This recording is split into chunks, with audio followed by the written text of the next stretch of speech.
దానియేలు గ్రంథం 10వ అధ్యాయం. పారసీక రాజు కోరెషు పరిపాలన కాలములో 3వ సంవత్సరమున బెల్తెషాజరు అను దానియేలునకు ఒక సంగతి బయలుపరచబడెను. గొప్ప యుద్ధము జరుగునన్న ఆ సంగతి నిజమే. దానియేలు దాని గ్రహించెను. అది దర్శనము వలన అతనికి తెలిసినదాయెను. ఆ దినములయందు దానియేలను నేను 3 వారములు దుఃఖప్రాప్తుడనైతిని. 3 వారములు గడుచు వరకు నేను సంతోషముగా భోజనము చేయలేకయుంటిని. మాంసము గాని ద్రాక్షారసము గాని నా నోటిలోనికి రాలేదు. స్నానాభిషేకములను చేసుకొనలేదు. మొదటి నెల 24వ తేదీ నేను హిద్దెకెలను గొప్ప నదీ తీరమున ఉంటిని. నేను కన్నులెత్తి చూడగా నారబట్టలు ధరించుకున్న ఒకడు కనబడెను. అతడు నడుమున మేలిమి బంగారు నడికట్టు కట్టుకుని ఉండెను. అతని శరీరము రక్తవర్ణపు రాతి వంటిది. అతని ముఖము మెరుపు వలె ఉండెను. అతని కన్నులు జ్వాలామయమైన దీపములను, అతని భుజములను పాదములను తళతళలాడు ఇత్తడిని పోలియుండెను. అతని మాటల ధ్వని నరసమూహపు కంఠధ్వని వలె ఉండెను. దానియేలను నాకు ఈ దర్శనము కలుగుగా నాతో కూడనున్న మనుష్యులు దాని చూడలేదు గాని మిగుల భయాక్రాంతులై దాగుకొనవలనని పారిపోయిరి. నేను ఒంటరినై ఈ గొప్ప దర్శనమును చూచితిని. చూచినందున నాలో బలమేమియూ లేకపోయెను. నా సొగసు వికారమాయను. బలము నా యందు నిలువలేదు. నేను అతని మాటలు వింటిని. అతని మాటలు విని నేను నేలను సాష్టాంగపడి గాఢ నిద్ర పొందినవాడనైతిని. అప్పుడొకడు చేతితో నన్ను ముట్టి నా మోకాళ్లను అరచేతులను నేలమోపి నన్ను నిలువబెట్టి, దానియేలు, నీవు బహుప్రియుడువు గనుక నేను నీ యొద్దకు పంపబడితిని. నీవు లేచి నిలువబడి నేను నీతో చెప్పు మాటలు తెలుసుకొనమనెను.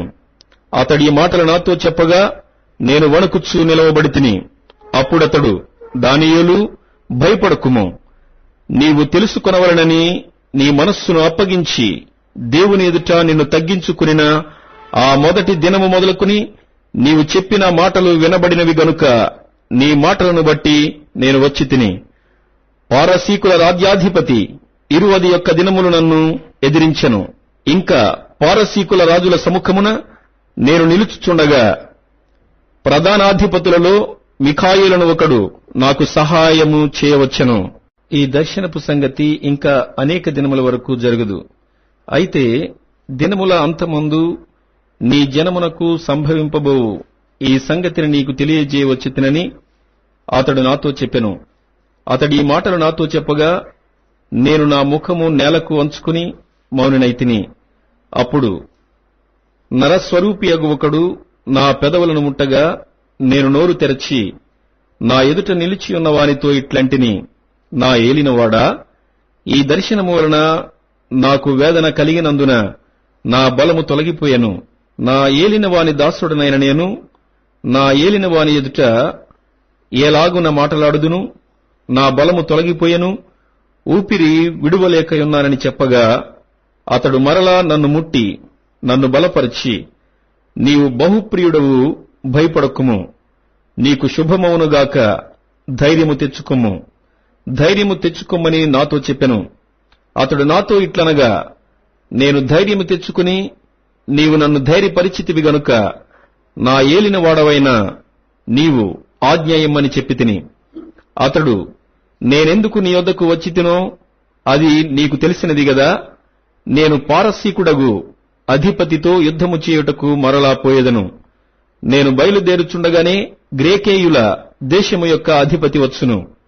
అయితే సత్య గ్రంథమందు వ్రాసినది నీతో చెప్పెదను. మీ అధిపతియగు మిఖాయేలు గాక ఈ సంగతులను గూర్చి నా పక్షముగా నిలువ తెగించిన వాడొకడునూ లేడు.